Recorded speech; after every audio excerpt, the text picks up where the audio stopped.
Paper बिल्कुल सरल आया है, इतना कोई ज़्यादा कठिन है। 2-3 क्वेश्चन है ना ऐसे लग रहे थे कि बाहर से आए हैं, कभी सुना नहीं है। बाकी पूरे पेपर पढ़ा हुआ था, लगभग पढ़ा हुआ था। करंट अफेयर्स के कितने क्वेश्चन पूछे करंट गए? अफेयर के 2 क्वेश्चन तो 10-10 नंबर के इतने बड़े आए हैं, बिल्कुल 2025-26 के करंट अफेयर्स आए हैं। 10-10 नंबर के 2 बड़े क्वेश्चन। इसके अलावा 2-3 क्वेश्चन और करंट अफेयर से रिलेटेड थे इकोनॉमी के। आपने कितने क्वेश्चन अटेम्प्ट कर लिए? टाइम की कोई कमी तो नहीं पड़ी ना? टाइम कोई कमी नहीं थी। 2-3 क्वेश्चन जो कभी पढ़े नहीं थे वो नहीं किए, उसके अलावा मैंने सारे कर दिए। हिस्ट्री में किस पार्ट से ज़्यादा आए थे? हिस्ट्री में राजस्थान से ज़्यादा आए थे। अच्छा, राजस्थान केवल एक क्वेश्चन है ना, बड़ा क्वेश्चन आया 10 नंबर का चीन से। अच्छा। उसके अलावा सारे राजस्थान के क्वेश्चन थे। अच्छा। और एक गांधी जी का आया था बड़ा क्वेश्चन 10 नंबर का। और जो सोशोलॉजी, मैनेजमेंट, अकाउंटिंग, ऑडिटिंग है, सोशोलॉजी में धार्मिक का, राजनीतिक, जातीय, यही क्वेश्चन आए हैं घुमा फिरा के वही। तो जिनको आरएस की तैयारी करनी है वो इस प्लेटफॉर्म पर जा और सकते हैं। स्पेशली उनको हमारा क्या इंग्लिश मीडियम के लिए है। इंग्लिश मीडियम में आपने देखा होगा अक्सर कंटेंट क्लासेस नहीं मिल पाती लोगों को, तो स्पेशली हम इंग्लिश मीडियम के लिए स्टार्ट कर रहे हैं लेकिन बैच। जिसको भी इंग्लिश मीडियम से है उनको सजेशन है कि करना चाहिए आरएस ओनली से। चलिए, थैंक यू। एवरेज था। हिस्ट्री का पार्ट मतलब ऐसे जैसा सिलेबस में था वैसा एग्जैक्ट नहीं पूछा गया। अच्छा, क्या चेंजेस किए गए इस बार पिछले पेपर से अगर देखें अपन तो? पिछली बार से देखिए तो पिछली बार का भी पेपर काफ़ी एनालिटिकल था और इस बार का भी एनालिटिकल ही है। और इसकी इकोनॉमिक्स की भी बात करें तो इकोनॉमिक्स में भी जो क्वेश्चन पूछे गए थे वो डायरेक्ट, जैसे पहले इकोनॉमिक सर्वे से पूछ लिए जाते थे, इस बार इकोनॉमिक सर्वे से डायरेक्ट नहीं है। हाँ। और पिछली बार जो ट्रेंड था कि योजनाओं से काफ़ी क्वेश्चंस आ रहे थे, तो इस बार योजनाएं भी इतनी ज़्यादा नहीं पूछी गई। और करंट से? करंट आए थे इकोनॉमिक्स में 1-2 क्वेश्चन, 3-4 क्वेश्चन थे करंट से थे। और इस बार मैनेजमेंट बहुत हार्ड था मुझे। हार्ड था? मुझे अच्छा। बहुत हार्ड लगा। और वो सोशोलॉजी, अकाउंटिंग, ऑडिटिंग की बात करें तो? सोशोलॉजी भी डायरेक्ट सब्जेक्ट से तो नहीं था। अच्छा। पर उनके जो टर्म्स वगैरह हैं उनको देख के ऐसे थोड़ा बोल सकते हैं कि लिख सकते हैं उसमें। आपने ओवरऑल कितने अटेम्प्ट कर लिए क्वेश्चन? मैंने अटेम्प्ट करा है 180 के आसपास। पेपर कैसे हुआ आपका? अच्छा, कितने क्वेश्चन अटेम्प्ट कर लिए? लगभग कर लिए 2-3। कैसा रहा पेपर का लेवल? मतलब टफ था, इजी था? ना ज़्यादा टफ था ना इजी था, मतलब बहुत इजी नहीं था पर टफ भी बहुत ज़्यादा नहीं था। करंट अफेयर्स के कितने क्वेश्चन पूछे गए लगभग इस बार? बजट से थे इकोनॉमिक्स में क्वेश्चन। अच्छा। और इकोनॉमी में? हाँ, इकोनॉमिक्स में बजट से थे, 2-3 क्वेश्चन बजट के ही थे। हिस्ट्री वाले पार्ट में किस पार्ट से ज़्यादा क्वेश्चन आए थे हिस्ट्री में? मतलब राजस्थान हिस्ट्री या इंडियन हिस्ट्री? दोनों ही आए थे। अच्छा। ओवरऑल आपका पेपर अच्छा हुआ? कितने क्वेश्चन अटेम्प्ट कर पाए आप? थोड़ा अकाउंट्स और ऑडिटर वो वाला थोड़ा टफ था। अच्छा। और मैनेजमेंट में भी थोड़े क्वेश्चन कुछ ऐसे ही थे। और करंट अफेयर्स? करंट अफेयर ठीक था। ठीक था। और हिस्ट्री में किस पार्ट से आपको ज़्यादा क्वेश्चन देखने को मिले? हिस्ट्री में घुमा के आए हुए थे, जो उनकी ट्रेडिशन था ना, एनिशिएंट और मेडाइवल के रिचुअल्स आए हुए थे। अच्छा। और मॉडर्न से? मॉडर्न से गांधी जी के बारे में पूछा था। अच्छा। पेपर ठीक था, मतलब जैसा कि पढ़ा था वैसा था। हाँ। और अगर लास्ट ईयर से देखें तो टफ था या उसकी कंपैरिजन में, या वैसे ही लेवल था? नहीं, मुझे ऐसा लगा कि पिछले साल की कंपैरिजन में थोड़ा ठीक था पेपर। हालांकि ऑडिट के 2 क्वेश्चन जो ऐसे हैं वो मतलब वो नहीं हो पाते हैं, बाकी तो ओवरऑल ठीक था पेपर। करंट अफेयर्स का कितना वेटेज था? करंट अफेयर्स का काफ़ी अच्छा वेटेज था। इकोनॉमिक तो पूरी करंट थी और स्टैटिक तो था ही नहीं, मतलब एक तरीके। और हिस्ट्री में? हिस्ट्री भी पूरी, मतलब हिस्ट्री में तो करंट का जैसा कुछ होता ही नहीं है। लेकिन नहीं, हिस्ट्री में किस पार्ट से पूछा गया? एंशिएंट से, मिडाइवल? सबका एवरेज है। अच्छा, एवरेज से।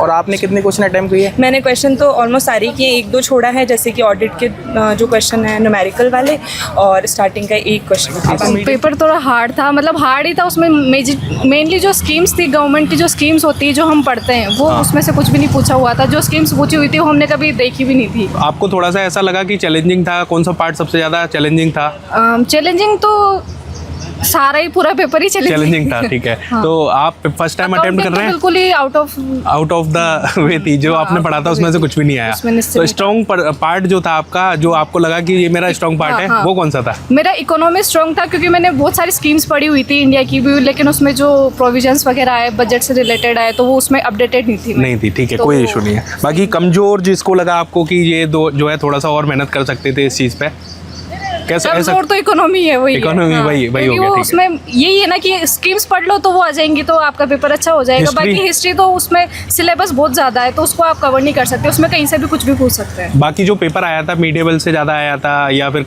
कौन से एक पर्टिकुलर सेगमेंट से ज़्यादा आया था जिसको आप एंशिएंट से? मॉडर्न हिस्ट्री से ज़्यादा था। मॉडर्न हिस्ट्री से ज़्यादा था। तो बाकी आपको क्या लग रहा है, मतलब जो अटेम्प्ट आपने किया है वो कितने टोटल आंसर अटेम्प्ट किए आपने क्वेश्चन? क्वेश्चंस मैंने किए हैं, मतलब मैंने 150 अबव एबव किया है। हाँ। तो मतलब कुछ पॉजिटिव रिस्पॉन्स हो सकता है, हो भी सकता है, वो अब डिपेंड एग्जामिनर करेगा। एग्जामिनर पे Right. डिपेंड। बाकी ओवरऑल जो प्रशासन की व्यवस्थाएं थी वो कैसी थी, मतलब आपको कुछ लगा इस तरीके का लगा कि और कुछ हो सकता है इसमें बेटर, जो सजेशन, क्योंकि you are going to be an RAS aspirant, further in future आपका ही ये काम होगा कि इन सब चीज़ों को इस तरीके से आप वहाँ पर सरकार के पास भेजेंगे, तो आपको क्या लगता है उस चीज़ के लिए कुछ बोलना चाहोगे?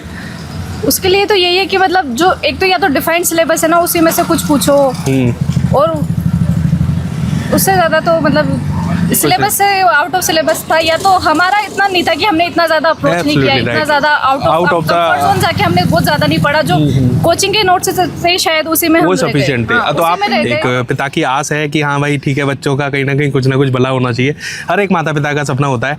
आपकी क्या एक्सपेक्टेशन है इस बार जो अटेम्प्ट करके आए हो उससे?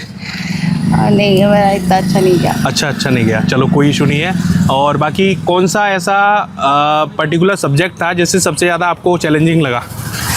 छोटे सब्जेक्ट, छोटे subject? मैनेजमेंट और जो हिस्ट्री नहीं, ऑडिट, हिस्ट्री अच्छा था, इको अच्छा था, इको अच्छा था, और ऑडिट और मैनेजमेंट में थोड़ा सा गड़बड़ हुआ। Sociology बाकी और ठीक कौन था। सा? सोशियोलॉजी ठीक था। और बाकी और कौन सा सब्जेक्ट ऐसा लगा जो सबसे ज़्यादा आपको लगा बस ये कि 5 ही होते हैं ना? नहीं होते ना है? मैं जो क्वेश्चन पूछ रहा हूँ, मैं ये पूछ रहा हूँ कि सबसे ज़्यादा आसान कौन सा लगा आपको, कि जिसमें कि आपने देखते ही सवाल को हल करने का एकदम माइंड में पहले से ही मेकअप था?